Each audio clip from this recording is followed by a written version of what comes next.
Chapter 7, Year 4, Part 1. Harry sat on the cold tile floor of the Dursleys' bathroom and contemplated his life. Well, maybe not his entire life, but he did wonder whether he should embrace the toilet bowl again and attempt to expel the remains of his most recent nightmare by forcing them up his throat.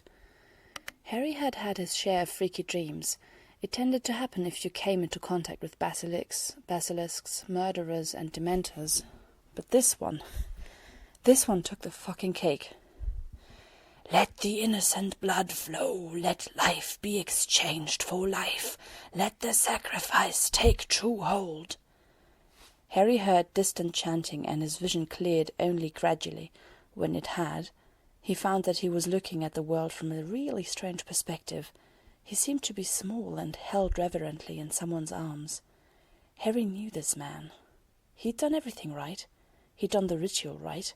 For Harry was here now, breathing in a corporeal body once again. He felt his body was disproportionate. The head was too large, and the arms and legs were much too small, and his skin was blackened and shriveled, and he was probably hideous. Harry gave a cold smile. Physical beauty was something that had ceased to matter to him a long time ago. Power, on the other hand, was everything. "You have done well, my faithful. Show me. Did you have to hold her under the Imperius?" Harry was turned around in the arms of the man who was holding him, so that he could observe his surroundings. A little distance away, in a circle of rune-marked stones, lay a woman. Harry knew who she was, too. She had been foolish enough to venture too close to where he had dwelled.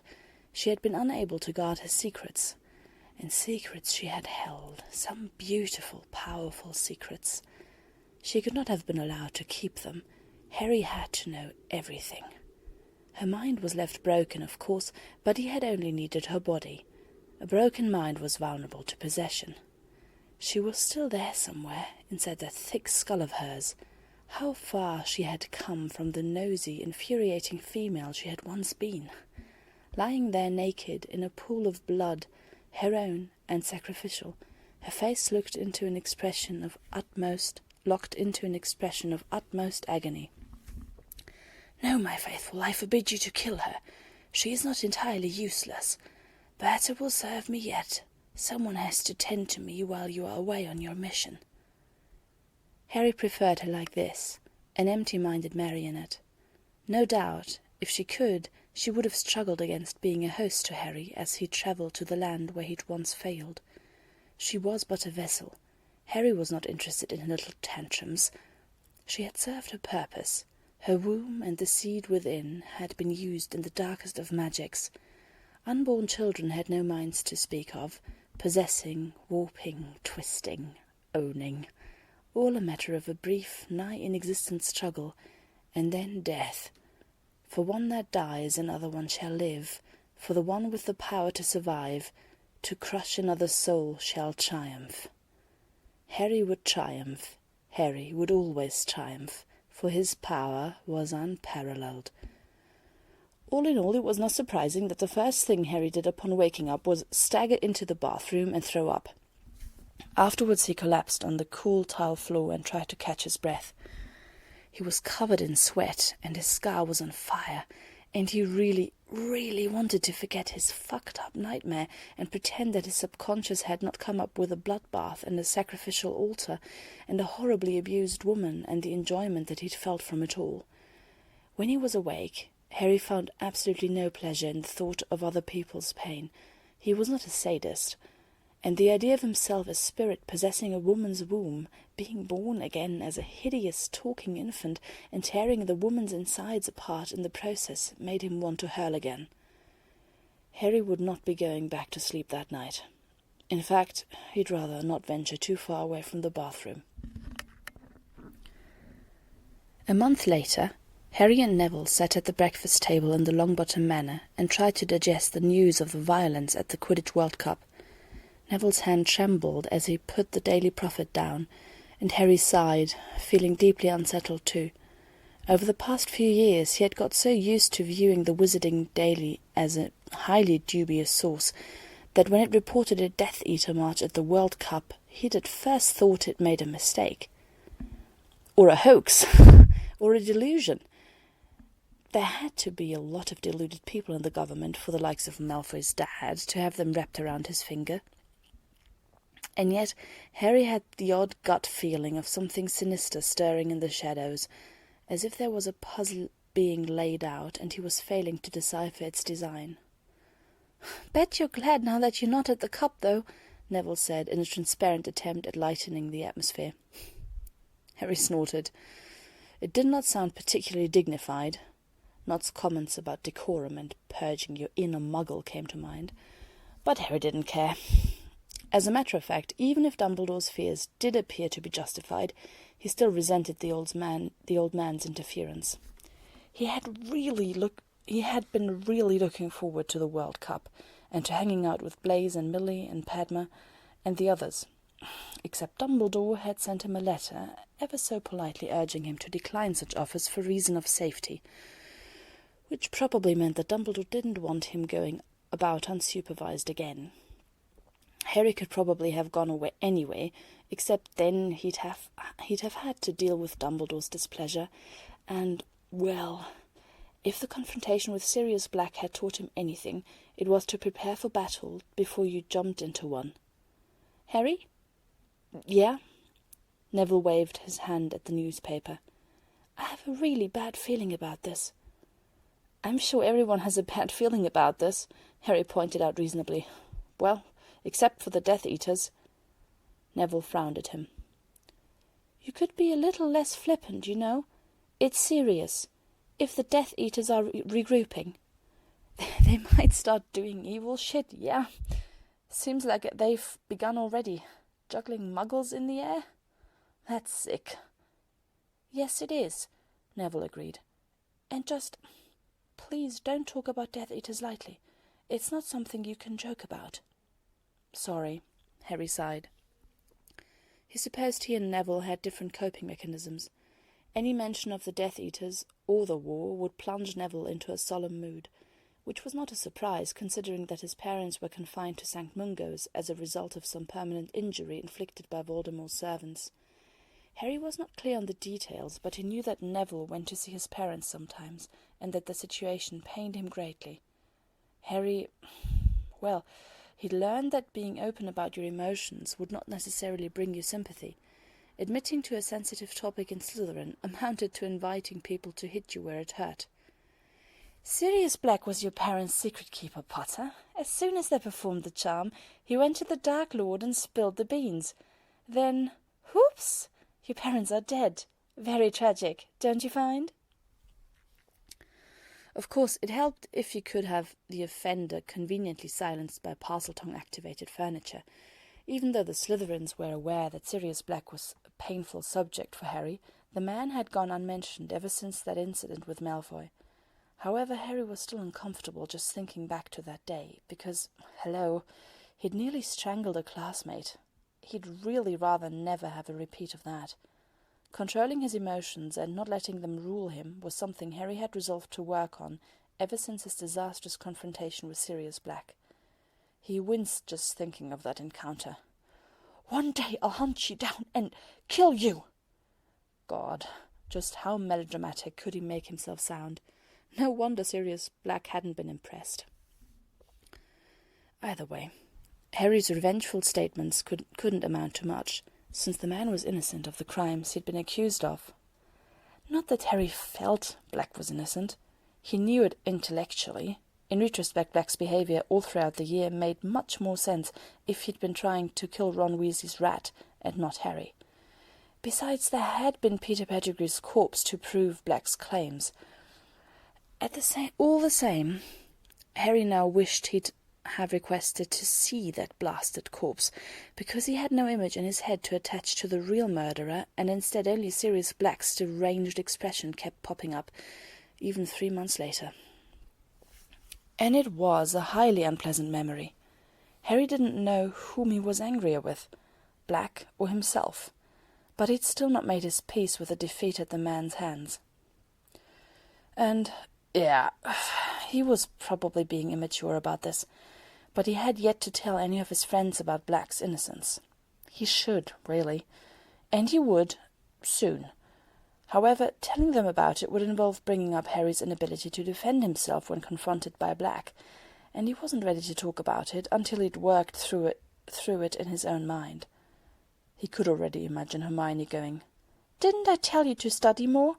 and Blaise making fun of his failure, and Millie's disdain.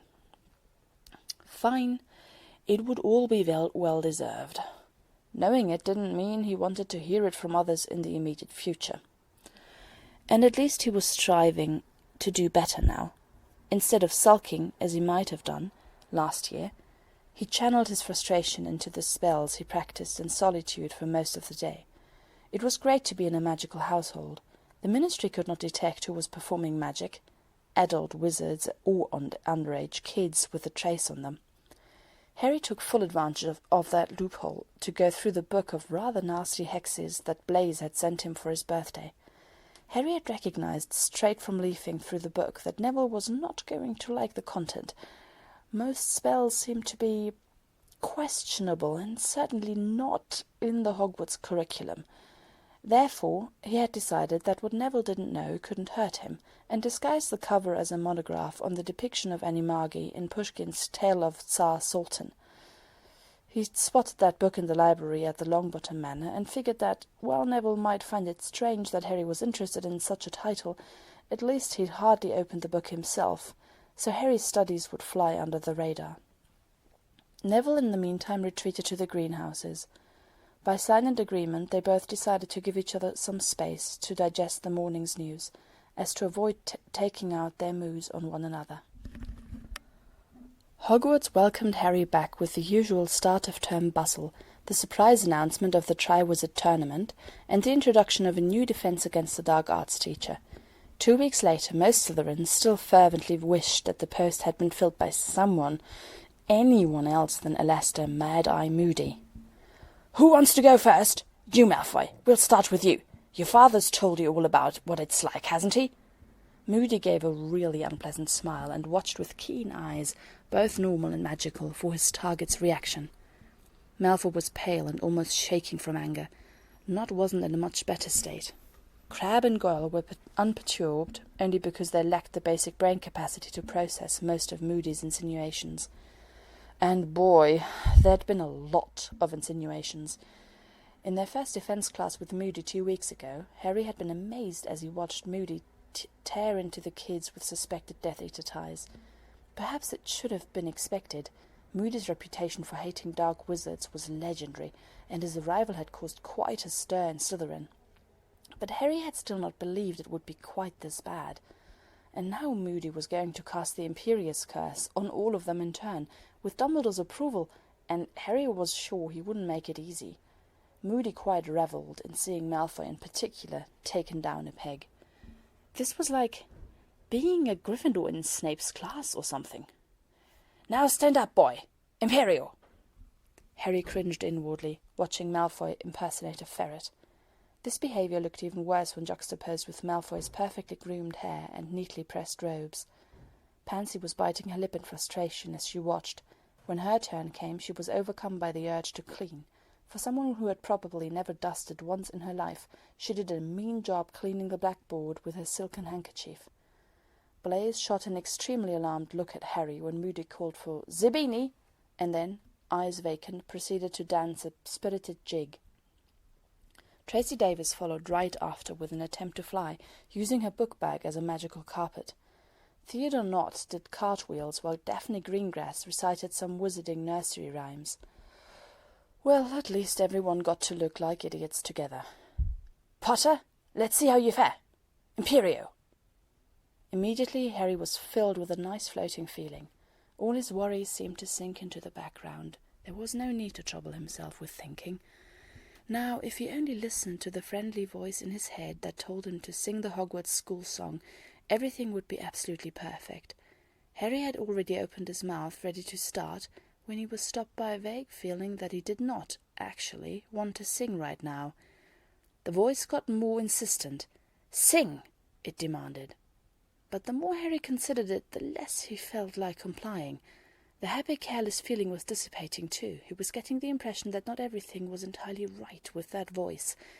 Suddenly the pressure increased, and the voice's commands got uncompromising. Unable in equal parts to obey and to resist, Harry ended up opening his mouth and croaking against his will about hoggy-warty Hogwarts for a few moments. Then the spell lifted. The fog cleared immediately. Harry was left faintly disoriented and somewhat embarrassed. "That's more like it," Moody said, looking almost intrigued. "Potter fought the curse. Let's try again. Then laddie." Moody kept casting the Imperius on Harry until Harry had finally managed to throw it off. It had not been a pleasant experience, and he had a couple of bruises to prove it. Aborting a movement mid-leap was never a good idea. Harry had also discovered that it was more difficult to resist the curse if it did not demand anything too outrageous from him. He'd had more trouble, for example, defying the command to simply sit down at his desk than want to come up to Daphne Greengrass and declare his undying love for her. His subconscious knew full well that he didn't love Daphne Greengrass. It did not want to confess to her. Sitting down, on the other hand, didn't sound like a bad idea. Being able to throw off the Imperious curse was pretty damn neat, though. Once the class ended, everyone filed out, a little subdued. Blaise and Millie exited with Harry, probing him for tips on resisting the Imperius. Daphne and Tracy smiled at Harry as they passed by. Malfoy, on the other hand, was still fuming. He walked next to Parkinson and Nott, conversing with them in hushed tones. Malfoy and Nott seemed to experience greater mutual understanding after Moody's classes than ever. Normally Nott, just like Greengrass and Davies, held back from joining either Harry or Malfoy's group. "Watch where you're going, Weasley." Harry turned from his conversation with Millie to see Malfoy snarling at Ron Weasley, who seemed nonplussed by the sudden attack. It figured Malfoy would be looking for someone to take his anger out on, and who better than conveniently available Weasley. "I didn't even do anything, you sleazeball," Ron cried, affronted. "You exist, Weasley. That's more than enough." They were blocking the hallway. Well, Crabbe and Goyle were doing most of the blocking. Malfoy just sort of tried to loom over Ron Weasley. Of course, none of Harry's classmates were going to intervene. Parkinson and Nott approved. Tracy and Daphne wouldn't dare try to take Malfoy's favourite chew toy away, and Blaise and Millie were clearly planning to let Harry handle it. Harry sighed. "Does this have to happen here and now?" he interjected, coming to a stop near Malfoy. "Don't take it wrong, Weasley. I'm charmed to see you." "Yeah, well, I'd just rather you went and stuck your head in the toilet," Ron replied, making a disgusted face. "Too bad no one cares what you want, Weasley," Malfoy sneered. "Besides, you're blocking the hallway, so I can't exactly go anywhere," Harry said. "So how about everyone gets moving?" "I didn't even start this," Weasley sputtered indignantly. "Tell your friend Malfoy to stop being a jerk." With effort, Harry held back from snorting at the ridiculous suggestion that he and Malfoy were friends.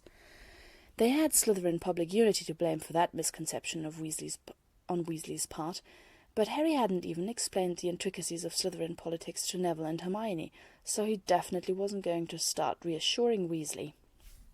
Apart from which, anyone with 2 eyes should have been able to see by now that Harry and Malfoy hung out with different groups of people, which was not exactly how best friends acted. "Waste of my time," Malfoy concluded. Harry hadn't caught the beginning, but figured he wasn't missing much.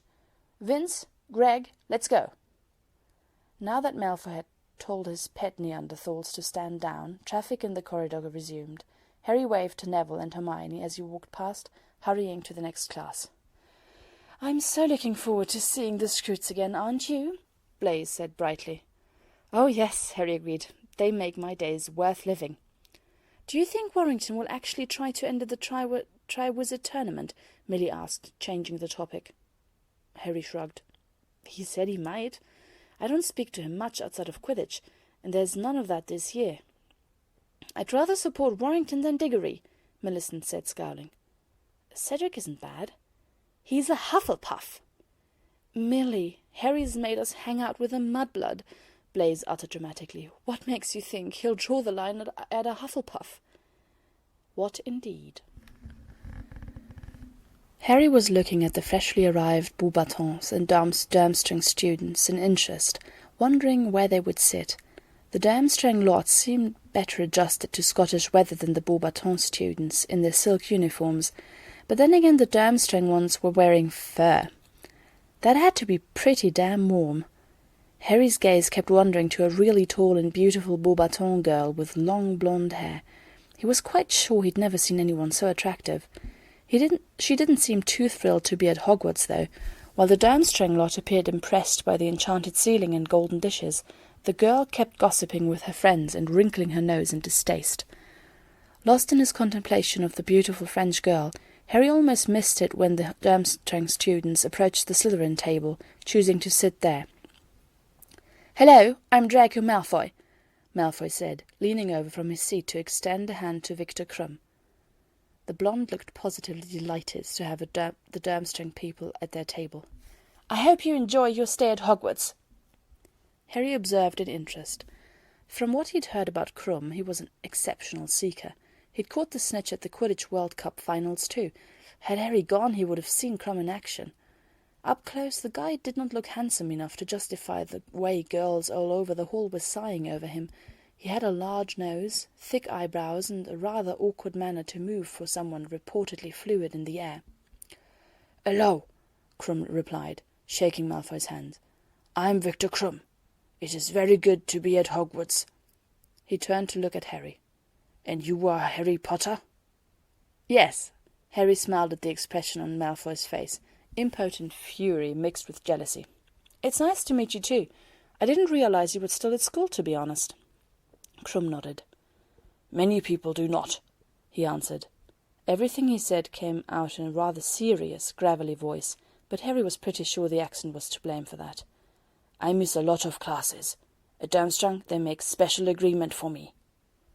The conversation then turned to how the Durmstrang students were going to keep studying while away from school, what they thought of Hogwarts, and how they expected the tournament to go. Overall, they seemed like a somewhat reserved lot, and Krum gave the impression of being a sensible guy. The way he remained utterly unimpressed with Malfoy's fawning earned him major bonus points with Harry, and besides, much like Harry himself, he did not seem to enjoy flaunting his fame. Once everyone had eaten, Dumbledore got up and unveiled the impartial judge that would select the future Triwizard champions, the Goblet of Fire. "Those students who wish to enter the tournament should write their name on a slip of paper and put it into the goblet, which will be active from now on and until tomorrow evening." Dumbledore made a pause as excited murmurs swept through the hall. "I implore you, however, to be very sure that you wish to enter, for there can be no chance for reconsideration once your name is selected. Furthermore, I shall draw an age line around the goblet, so as to prevent anyone under the age of 17 from circumventing the age restriction." Dumbledore seemed to be looking at the Weasley twins as he said that. Harry could see them conversing urgently at the Gryffindor table, probably thinking up ways to hoodwink the age line. At the Slytherin table, too, conversation became more agitated. The Durmstrang students talked to each other in a language Harry couldn't identify, while the discussion in English centered on who would put their names in and who could possibly become the Hogwarts champion. Malfoy predictably boasted that he could easily enter the tournament if he wished to do so, only to be reminded of his place by Charles Warrington's supporters and Lavinia Yaxley's group of 70 years. Blaise went against popular opinion and called the tournament an assisted suicide. Harry wondered how on earth the goblet would be able to determine, knowing only a person's name, whether they were good enough. Never mind what it would read the names with. Magic worked in odd ways, as the wizarding world never tired of reminding him. Anyway, by this time tomorrow the speculation would end. They'd know the names of all 3 champions. The 4th slip of paper flew out of the goblet amid dead silence. "Harry Potter," Dumbledore read out, frowning, and the hall hushed and everyone stared at Harry, and Harry felt his smile for Cedric's success freeze on his face. "Harry, go!" Millicent hissed in his ear. So he went, up between the tables of gossiping students, under the scrutiny of kids, teachers, and guests. Even Hagrid wasn't smiling at him. Harry walked out of the great hall and into the small adjacent room completely on autopilot. He knew he had to keep moving. He knew he couldn't look weak. But damn if he wasn't feeling numb with shock. How could he possibly be another champion? There were meant to be 3, as in tri-wizard tournament, not quadri-wizard or whatever, and it was dangerous. Only 17-year-olds were allowed to enter. What chances would Harry have? And now he stood at the entrance to the champions' room, staring at Cedric Diggory, Fleur Delacour and Victor Krumm. The true champions, the ones who had volunteered for this shit. "Harry?" Cedric asked, concerned, and Harry shook himself inwardly. He needed to keep it together here, if he wanted to get out of this somehow. "Hey," Harry said, trying out his voice for the first time since Dumbledore's announcement. "What is it?" Fleur Delacour asked, flipping her hair back. For once her beauty did not distract Harry. Do they want us back in the hall?" "It's a bit more complicated," Harry forced out. "What?" Krumm started, but he was interrupted by one of the tournament officials bursting into the room. "Extraordinary!" the tall, heavy-set man cried in evident excitement, grabbing Harry's arm. "Absolutely extraordinary!" Not extraordinary as much as illegal," Harry hissed, freeing himself. "Illegal?" The man's eyes widened. "I'm 14, in case you didn't know. This tournament is for those over 17, so I can't possibly compete." "Compete?" the French girl repeated, frowning. "Harry, what's going on?" Cedric asked in his usual conciliatory manner, although he too sounded unnerved. "What's going on is that my name came out of the bloody goblet," Harry snapped, eyes trained on the tournament official who'd begun looking somewhat uncomfortable under Harry's glare. "Will you maybe explain to me how that happened, Mr. whoever you are?" "Ludo Bagman," the man went with answering the easier question. "Head of the Department of Magical Games and Sports." At that moment the door from the great hall opened again to let in a new group of people. Dumbledore, McGonagall, Snape, Durmstrang's headmaster Karkaroff, Beauxbaton's headmistress Madame Maxime, and a zombie-looking ministry official. A shouting match between the adults ensued, which would have been entertaining under other circumstances. Harry's input was only required once, to state that he had not put his name in the goblet, but even that was perfunctory. None of these adults had really expected him to say yes. While Madame Maxime and Karkaroff were ranting at a serene Dumbledore, Harry exchanged glances with Cedric. "I'd say I'm sorry about this, except that I'm mostly mad," Harry said quietly. "I take it you didn't put your name in the goblet?" The older boy frowned. Harry shot him a dirty look. "Why the hell would I want to?" "Because being a Triwizard champion is about the hottest thing you can be this year. Point. Hate to remind you, but I'm the boy who lived. I don't need to look for ways to make myself even more exciting. Seriously, do I look like someone who wants to compete in this stupid tournament?" Cedric considered Harry carefully. He seemed to be genuinely trying to figure out whether Harry had put his name in the goblet, which made Harry feel a little sick. If Cedric, who'd known him a while, was not sure he could trust him, what would the rest of the school think? "This is going to be the heir of Slytherin all over again, isn't it?" Harry muttered, resigned. Cedric gave him a tight smile. "We'll figure something out, and we'll certainly not let it get that far." Harry glanced at Cedric. Did that mean that Cedric believed him? But their attention was diverted by Karkaroff finally posing a relevant question. "Mr. Crouch, Mr. Bagman, as our objective judges, you can tell us, surely, letting a 4th champion compete goes most grievously against the tournament rules." Bagman wiped his forehead with a handkerchief and looked to the other man, Mr. Crouch, for assistance. "The rules state clearly that those people whose names come out of the goblet of fire are bound to compete in the tournament," Crouch intoned. Harry's heart plummeted. "I didn't sign up for this," he said firmly and loudly, attracting everyone's notice for the first time. "There is no way you can force me to compete." "Mr. Potter, look, it's not fair to me, it's not fair to Cedric, and it's not fair to Durmstrang and Beauxbaton. Everyone will be better off if you don't include me in this." "The boy is right," Madame Maxime acknowledged from her impressive height.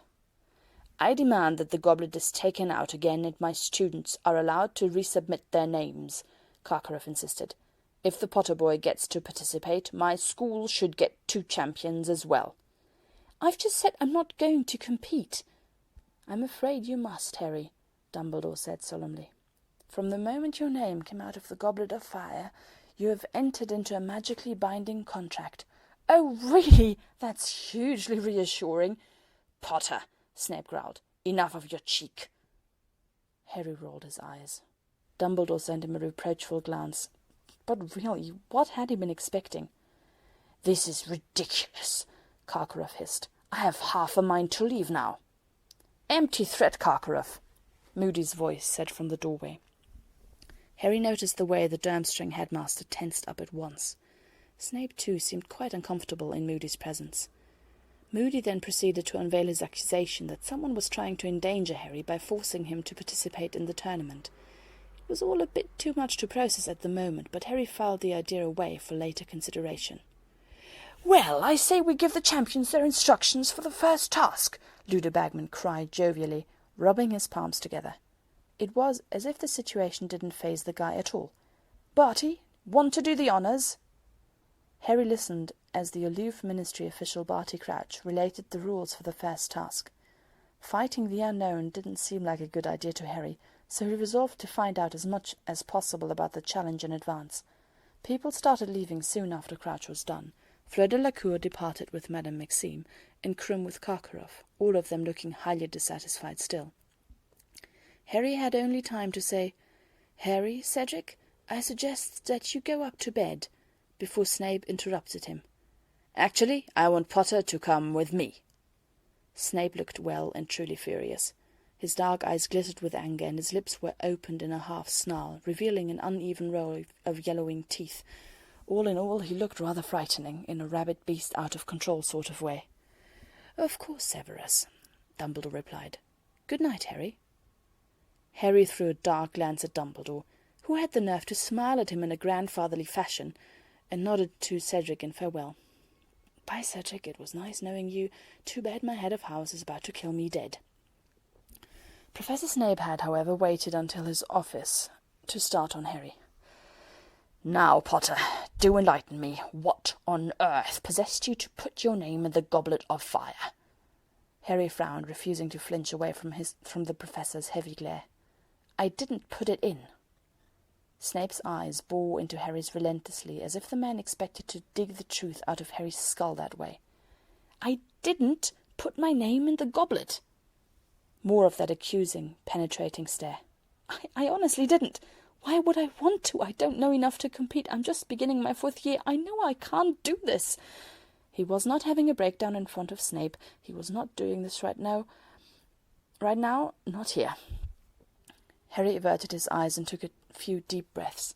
The disgusting-looking something in jars on the shelves of Snape's office did not make him feel at all better.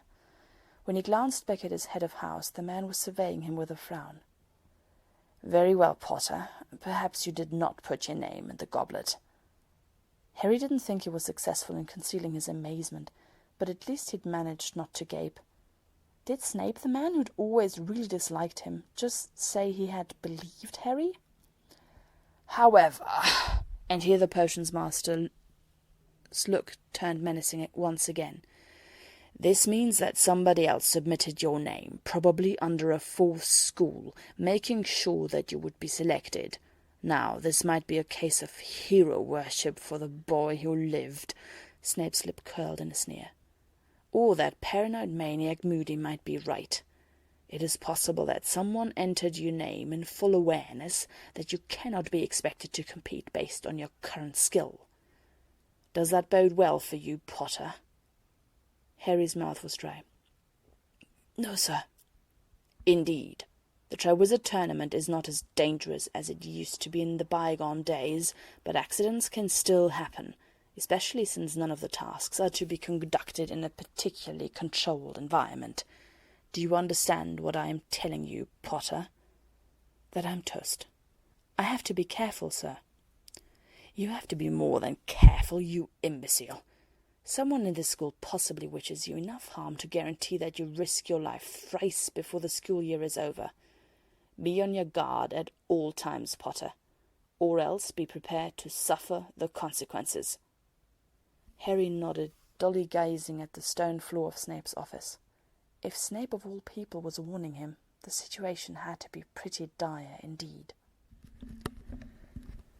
When Harry returned to the Slytherin common room, a jubilant atmosphere greeted him.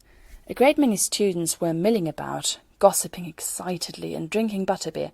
A larger poster of a roaring snake swallowing a cup labelled as Triwizard adorned one of the walls. The mood and the decor left no doubt as to the fact that most of the house was quite enthusiastic about one of their own participating in the tournament. The younger kids appeared to be particularly thrilled, while some of the older students sulked around the corners of the room, watching the celebration disapprovingly. Malfoy was, predictably, one of them, but he and Warrington were the only members of the Quidditch team who did not come up to Harry once he'd entered. "Didn't know you had it in you, Potter. Good job. So how did you get past the age line?" Harry tried to protest that he hadn't put his name into the goblet, but all he got in return were winks and meaningful looks. They accepted his denial as a perfunctory attempt to maintain his innocence and avoid getting in trouble. In this regard they hadn't really expected him to confess. Still, the Slytherins did not seem to entertain, even for a moment, the idea that Harry had not entered himself into the tournament. Most seemed to approve. Some did not. Charles Warrington was nursing his injured pride.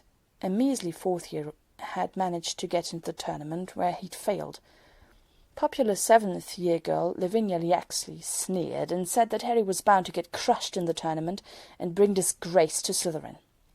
Malfoy sided with her, insofar as she let him, but mostly just vented his anger at anyone who would listen. On the other hand, influential 6 years Miles Bletchley, Edward Montague, and a few of their friends, both from the Quidditch team and beyond, had chosen to support Harry and offered their help in making sure that he'd do well in the tournament. "'Cause you might have been able to get yourself into the tournament, but there is no way you're good enough for those tasks, so don't get a big head." Harry could not put into words how far he was from getting a big head about this. The offers of help surprised him greatly. Fair enough, the Quidditch guys had sometimes taught him a spell or two here and there, but they'd never taken a real interest in him. He'd be almost touched if he didn't know that they were only offering to make sure that the Slytherin champion wouldn't suffer a humiliating loss. Whatever their motivations, though, Harry wasn't going to refuse. Well, his initial reflex had been to say no, thanks, because he'd always tried to deal with his problems by himself, but doing so would be really stupid here. Harry knew he wasn't skilled enough yet, and hadn't he decided last year that he'd try his best to get better? Here was the perfect opportunity. If not for the Triwizard Tournament, the older Slytherins would never have deigned to share their knowledge with him.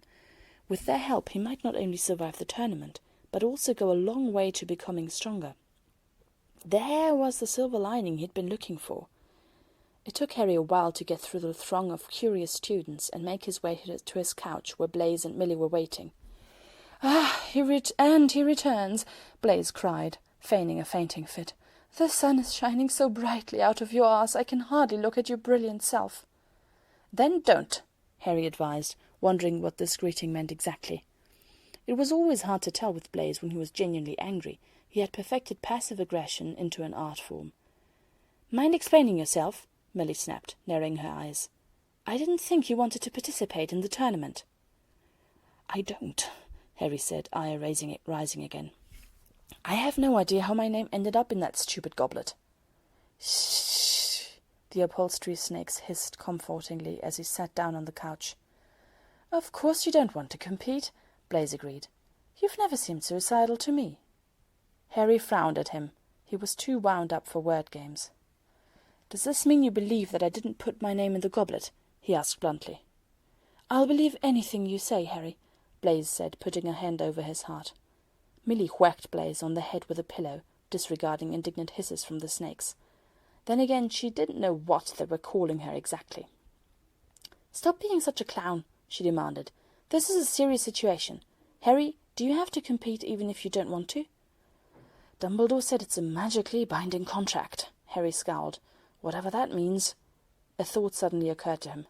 "Wait a second. I'll be right back." Harry walked swiftly back to the group of 6th-year boys who were now laughing together about something. "Pusey," he asked, "can I talk to you for a moment?" Adrian Pusey raised his eyebrows questioningly, but assented and stepped away from the others to speak with Harry. "What do you want, Potter?" "Your father works in law, right?" "Yeah, so." "Do you happen to know anything about binding magical contracts?" "Getting cold feet about the tournament already, Potter?" Pusey asked with a smirk. "So, you know it's a binding contract," Harry pressed, ignoring the jibe. Finding out more about magical law was his primary concern right now. Maybe there was a way to get out of the tournament or get disqualified or something. He'd research it, of course, but it would be good to get at least basic information on it as soon as possible. Pusey shrugged. "Magical contracts are pretty straightforward, actually. What do you already know?" Harry shook his head, indicating his utter lack of expertise on the subject. He'd never needed to worry about magical contracts before. "Right," Pusey sighed and sat down on an armrest of the couch they were convening by. "Long story short, there are 2 types of contracts. One you can choose to break, the other you can't. The toughest example of the one you can break is the unbreakable vow. Isn't it called unbreakable? Yeah, but the name's ironic, because you can fail to fulfill the requirements, and then you're dead. See what I mean? There are minor contracts like this. You promise to return 5 galleons, or if not, you'll get wards. That sort of thing. So you have a threat hanging over you, but you can choose to back out and suffer the consequences. With me so far?" "Yeah," Harry said. "Now, the contracts you can't break actually influence your actions. You will not break them because it's impossible. Signing the scroll of secrecy, putting your name in the goblet of fire, stuff like that. These contracts won't let you break them, and that's that." "Not let me... how?" Harry asked. He didn't think it sounded very good at all. Pusey waved an impatient hand. "I don't know how it works, but the magic of the goblet, will make you participate." "Like the Imperius?" Harry ascertained, because it sounded a lot like mind control to him. "No," Pusey replied, looking scandalized. "Of course not. It's just a restriction on your actions, and remember, it's assumed that you agree to this when you put your name in the goblet. You decide to participate. The goblet only makes sure you don't chicken out when things get rough." "In that case, why do I feel like not participating right now?" Harry challenged. "I don't want to compete at all." "Didn't you just make plans to train up for the tournament?" Pusey asked rhetorically. "You won't get out of this, Potter. Deal with it. You should have asked these questions before you put your name in the goblet." Harry clenched his fists angrily. For the millionth time, he did not choose this. "Wait a second," he said, suddenly wondering. "How is a magical contract formed? I mean, imagine for a moment that I did not put my name in the goblet." "You have to have written your name," Pusey stated firmly. "Your name written by your own hand is in a lot of contracts. Names are important, you know." Harry was thinking furiously. If he hadn't written his name, and nobody else but him could have done it. Did my name have to be written for putting it into the goblet? He asked. I mean, could it have been my name torn from a piece of homework or something? Pusey looked at him in interest. "That's actually a good question," he mused. "I mean, normally, if a contract requires signing, you know what you're signing and why. With the goblet, you're just throwing random pieces of paper with your name in. I'd have to ask my dad, but it sounds doable." "Can you ask him, please?" Harry said. "I'd really appreciate it." With a nod, Pusey got up and then regarded him seriously for a moment. "I still think that you're digging for information so that you have an alibi, but if someone did actually submit your name for you, then it's a pretty shitty situation you're in, Potter." "No, really?" And here Harry was wondering where this strange sinking feeling was coming from. Over the next couple of days, Harry had to face the fact that not everyone would be convinced that he didn't want to participate in the tournament. A significant part of the school had turned against him. People threw insults at him in the corridors, openly expressed the hope that he would fail ignominiously, and a couple of particularly irate Gryffindors had even tried to hex him. Harry wouldn't have found it so annoying if he'd actually entered the tournament willingly, but as it was, the unfairness rankled. However, after a couple of days of seething with rage and having had a conversation with Millicent about being so cute for expecting everyone to be fair, Harry chose to try and control open outbreaks of his anger. Oh, he was still pissed off as hell. But Millie was right, at least in one thing. He was making himself an easier target by showing how people's comments got to him. He needed to cultivate a calm, unruffled facade in the face of adversity. Well, this would be good practice for that temper control he'd been planning to exercise, although the decision to learn to control his emotions had been much easier to make when he hadn't had his shit to deal with. Honestly, though, the situation was not as bad as he'd expected it to be. At least now, only a part of the school had turned against him, unlike the way he'd become persona non grata for most people back in second year. Seeing the way he and Cedric remained friendly, a lot of people accepted the idea of two champions rather peacefully. A good many Hufflepuffs, of course, felt resentful that Harry was stealing the glory their house so rarely received, but Cedric had enough influence, especially now, to keep the most avid Harry haters from going on an all-out crusade. Harry had been worried about the twins' reaction, but they took it pretty much for granted that if they couldn't get into the tournament, then Harry certainly wouldn't have the skills. Besides, they seemed preoccupied with something else these days. And currently, Harry sat at a table in the library, having just finished telling everything to the rest of his friends, and waited for their response. Neville and Padma had accepted him at his word without hesitation. He could see it written on their faces. Hermione, Terry, and Anthony seemed to be mulling over his explanation still. "Well," Hermione said, speaking in a tone that was suitably quiet for the library, "if you didn't put your name in the goblet, who did?" "And why?" Terry added, not bothering to keep his voice down, since Madame Pince was not there to frown at them. "That's the question," Harry nodded darkly. He'd spent a lot of time wondering what fucked-up bastard had put his name in the goblet. "I've looked it up. I can't get out of participating in the tournament." Anthony nodded at this. He must have researched it too. "But I want to find whoever is responsible for sticking me into this position, and do something to them that will involve great amounts of pain." "I'll help you," Neville volunteered. "I'm not sure about the pain part, but I think we should find out who put your name in the goblet." "Yes," Hermione said pensively. "I agree that we should try to find out who put Harry's life at such risk." "It's going to be great!"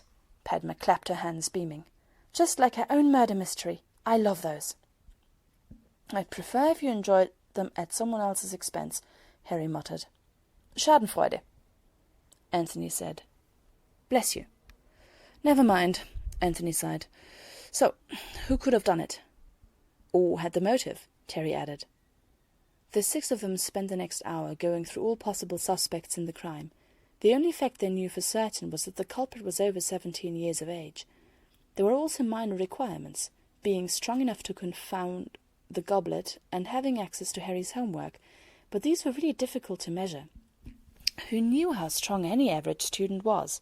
And homework could be easily stolen. It's not like Harry could account for the whereabouts of each and every one of his submitted assignments. Some he retained, others he trashed or lost. As it was, all teachers, all Beauxbatons and Durmstrang students present, all 7th years, some 6th years, and 2 ministry officials fit the culprit's profile. "I'm glad we've narrowed it down so much," Harry said. An exhausting debate ensued. Hermione maintained that, even apart from the fact that suspecting professors was ludicrous, they had all taught Harry for years and had had numerous opportunities to dispose of him in a less convoluted way. Padma countered that it could hardly be someone from Durmstrang or Beauxbatons, because why would they give Hogwarts 2 champions? Anthony interrupted their squabble with a statement that the culprit could technically be absolutely anyone with a grudge against Harry, or a desire to see the boy who lived among Hogwarts champions. "So there are 2 major motives," Terry concluded, sitting up straighter in his chair. "We can see which motive fits whom. All Hogwarts teachers and most students might have wanted Harry to be the second champion. Anyone at all might have wished to do Harry in for their personal reasons. In the end, there remained 5 people who seemed to have less of a motive than everyone else. Igor Karkaroff, Madame Maxime, Professor Moody, Ludo Bagman, and Mr. Crouch. The latter 2 were impartial observers, making no profit whatsoever from Hogwarts having an extra champion. If anything, the situation had caused an international scandal for the Ministry. Moody had once mentioned that he was at Hogwarts this year as a personal favour to Dumbledore, to keep an eye on things, and Harry being put in danger ran counter to his goals. Karkaroff and Madame Maxime were negatively affected by Harry becoming an extra Hogwarts champion. "Wonderful," Padma said, writing their names down. We have our suspects." Hermione stared at her, aghast. "We've just decided that they have no reason to put Harry's name in the goblet." "Precisely," Padma agreed. "It means they must be involved." "How is this logical?" Hermione demanded. "Life is not a murder mystery novel. The one who is least suspicious is not necessarily the one guilty." Harry exchanged glances with Terry and Anthony. Last time Anthony had braved breaking up their argument. Who would be the next courageous soul? Terry shook his head frantically. Harry sighed. "Well," he said loudly, "there is no harm in trying to research these people. It gives us a nice place to start, since there's only 5 of them." "And 6 of us," Terry continued supportively. "I'll tell the others too," Harry said, thinking of Blaise, Millie, and the twins. By the end of the conversation, Harry was somehow more optimistic about his prospects. This was something he could do. With the help of his friends, he would find the bastard who had put his name in the goblet and discover why they had done it. This, and the training he'd arranged for with the 6th-year Slytherins, made Harry feel that he had wrenched some control over his life back from the thrice-damned Goblet of Fire, and that was a highly welcome development.